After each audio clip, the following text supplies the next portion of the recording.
하루에 절대 뭐 3스푼 이상 먹으면 안 된다. 뭐 이런 문구를 지금 보면서도 많이 이렇게 말씀들을 하시고 네이버의 보고서도 그렇고. 그럼 이거를 어떻게 우리가 대처할 것이냐는 거죠. 근데 알면은 대처할 수 있겠죠. 제대로 알면. 그냥 막 아는 거 말고 제대로 알면 대처할 수 있겠죠.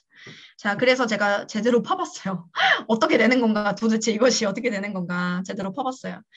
그래서 사실은 여러분이 인터넷에 좀만 쳐보시면 아실 거예요. 이 권장 섭취량, 나이아신의 권장 섭취량이 16인가 그런데 이제 그 16을 넘는데 괜찮냐 안 괜찮냐 이런 말을 굉장히 많이 하십니다. 그래서 제가 오늘 준비한 건데 이건 식약처에서 영양소 섭취 기준의 종류라는 것으로 2008년에 이 그림을, 이 그래프를 사실은 보여준 거예요.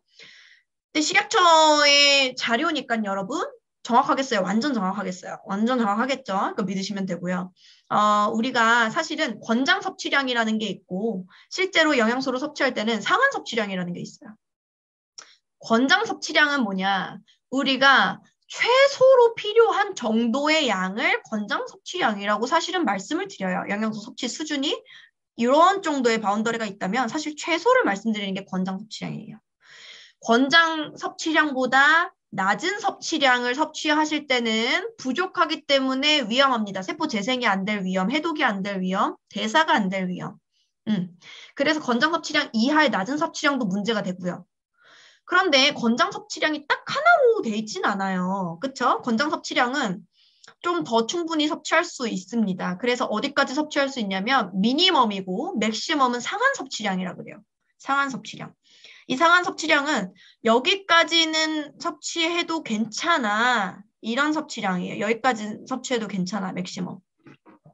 근데 이걸 넘어가면 문제가 됐던 보고들이 있어. 이런 뜻이에요. 그래서 상한 섭취량을 넘으면 과다해서 위험할 수 있다라고 보시면 됩니다. 실제로 그래서 이제 권장 섭취량을 따질 때 우리가 예를 들어 비타민 D 같은 경우도 예를 들어 뭐 1000IU씩 이렇게 나온 제품들이 있어요. 그러면 하루에는 1000IU가 하나를 먹으라고 하지만 실제 상한 섭취량은 써져 있지 않거든요, 제품에. 근데 비타민 D는 수용성이었어요, 지용성이었어요? 지용성이죠. 비타민 D는 지용성이기 때문에 우리 몸에 축적이 될 수 있어요. 실제로 이 상한 섭취량은 4000IU거든요, 비타민 D의 경우. 그럼 4000IU를 넘은 비타민 D를 섭취를 한다면 이때 문제가 됐던 케이스들이 보고가 돼 있다는 거예요. 4000은 넘지 말라. 뭐 이런 맥시멈의 기준이 있어요. 그게 나이아신이 어떻게 되냐는 거죠. 그래서 여러분이 권장 섭취량에 너무 연연하실 필요 없고 권장 섭취량보다 훨씬 더 많이 섭취하셔도 괜찮다는 거예요. 단 상한 섭취량만 넘지 않는다면. 이렇게 알고 계시면 돼요. 이렇게 알고 계시면 되고 특히 비타민 B나 C는 수용성 비타민이기 때문에 사실은 권장 섭취량의 사실 10배 이상 섭취가 되더라도 사실 굉장히 괜찮습니다. 괜찮고 왜냐하면 우리 몸이 혈액이 다 수분이잖아요. 그래서 다 빠져나가요. 그러면 아깝지 않느냐 또 이렇게 말씀하시는 분이 있죠.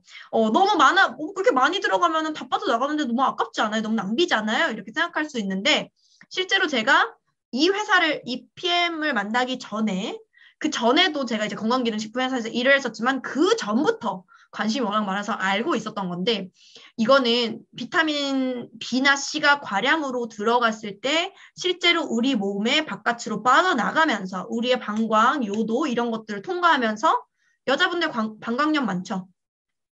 그럼 방광에 있는 염증, 요도에 있는 염증, 이런 요로에 있는 염증 같은 것까지도 사실은 굉장히 치유를 많이 하고 빠져나가는 거예요. 그러니까 여러분이 비타민 BC가 필요한 곳들에 가지만 이런 빠져나가면서도 좋은 작용을 하고 빠져나간다고 보실 수 있기 때문에 너무 그렇게 많이 아까워하실 필요는 없다라고 볼 수 있고요.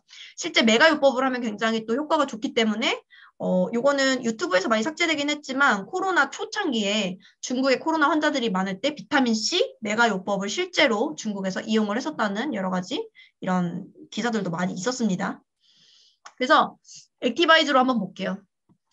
액티바이즈 비타민 B3 굉장히 얘가 뭐 말이 많죠. 나이아신 함량이 액티바이즈에는 30mg으로 이제 기재가 돼 있어요. 기존 제품 이제 50mg이었더라고요. 지금 현재 바뀐 건 30mg인데 비타민 B3 형태가 좀 다양합니다. 그래서 니코틴산의 형태일 수 있고 니코틴산 아미드의 형태일 수 있는데 니코틴산의 상한 섭취량은 35mg이에요. 그러면 어때요? 비타민 B3가 만약에 니코틴산의 경우라면 상한 섭취량 35mg이니까 절대 이거를 넘어서는 안 되겠죠.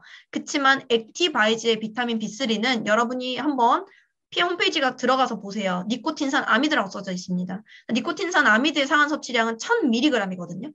그럼 사실은 30mg을 30번이나 액티바이즈를 먹어도 한 달치를 다 털어 먹어도 900mg밖에 안 된다는 거예요. 상한 섭취량을 넘지 않는다라고 보시면 됩니다. 그래서 너무 부작용 그렇게 이제 고민하실 필요 없고 사실은 편안하게 좀 드셔도 된다라고 알고 계시고 고객들께도 전달해 주시면 될 것 같아요.